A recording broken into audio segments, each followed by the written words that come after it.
Hey everyone, and welcome back to my channel. Today I am going to be talking about an article I came across about Audible and how they are starting to put ads inside of audiobooks while people are listening to them. I don't think this is a surprise, but I listen to a lot of audiobooks, and I'm sure a lot of you do as well, and my primary source of audiobooks is Audible. I started using it in like 2019 when I had a long commute, and I kind of fell in love with that way of consuming books.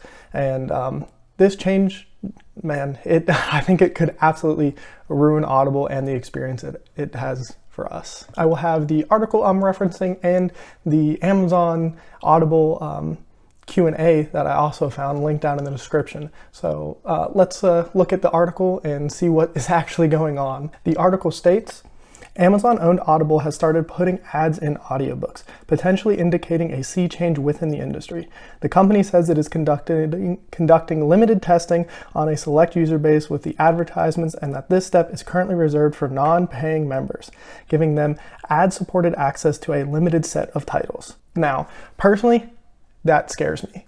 I can really see this probably going like the Hulu route, where for, if you're not aware, right now a standard Audible subscription is like $15 a month. What I could absolutely see happening is that price increasing from say like $15 closer to $20, $25, and then they scoot in an ad-supported version where, it's less, probably somewhere in the 10 to 12-ish dollar range. They need to have a large enough gap, so it makes sense, but to try and bring in a larger group of people. Now, currently this does only affect free members, and once again, the article mentioned that the ads pop up while listening to traditional audiobooks, podcasts, and Audible original content. The company says the providers were informed of the change and given the chance to opt out of the ads. Audible notes that a maximum of 8 ads will play within a 24-hour period, regardless of what you are listening to. While I was doing a little bit more research for this, I just typed into Google, and this is the first thing that came up. It was a kind of Q&A FAQ from Amazon themselves about this. I think I just typed in Audible ads, and it was the first link.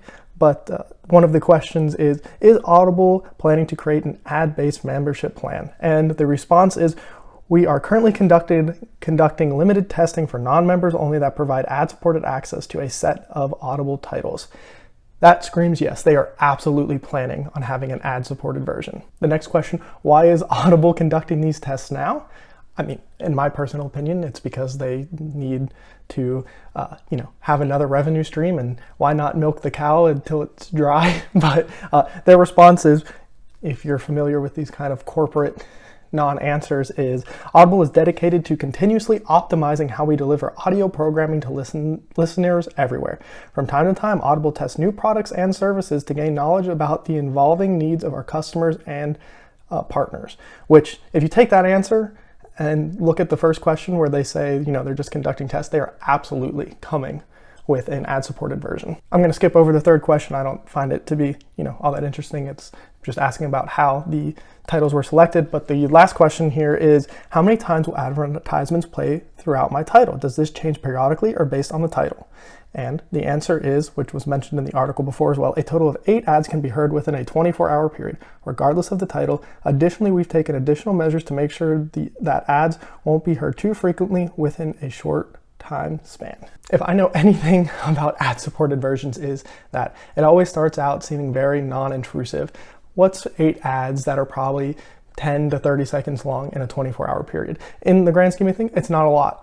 Now what happens when that doubles to 16, and then all of a sudden every 30 minutes you're getting an ad? It's a completely, slippery slope argument I'm making here, but it's something we have seen time and time again with all kinds of different, services out there. Now, so far, I've pretty much taken only a huge pessimistic take on this, because that's really how I feel. I don't want to lie and say that I think this is a good thing, because I just see all of the negatives I could have between probably increased membership prices and then ads creeping in more and more for people who do use an ad-supported tier. If I want to be a little more optimistic, I could say, okay, maybe they leave everything that is there alone, that $15 membership stays, and they come in at like a $5 a month ad-supported version that only includes a limited number of titles.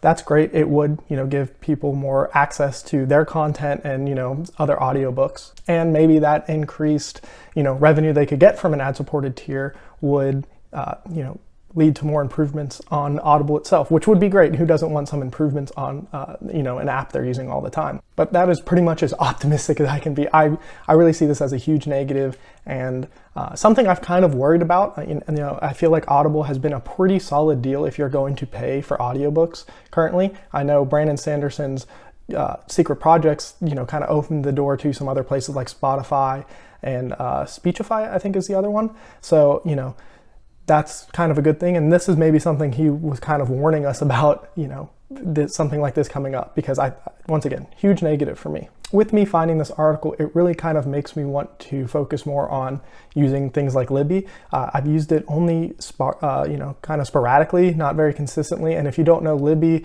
is an app that is tied to your library card. So you just get a library card and you can connect that to this app. And it has things like ebooks and audiobooks based on what your library has access to. And so I think that might be something that I start looking into a little bit more, because I can feel changes coming, and not in a positive way. If you know of any other Audible, alternatives, please let me know. Leave a comment down in the comments. I would love to see that. Maybe I can do an experiment where I stop using Audible for a while and test out all these different services. That might be a kind of a cool idea. But let me know any thoughts you have, and thanks for watching, and have a good one.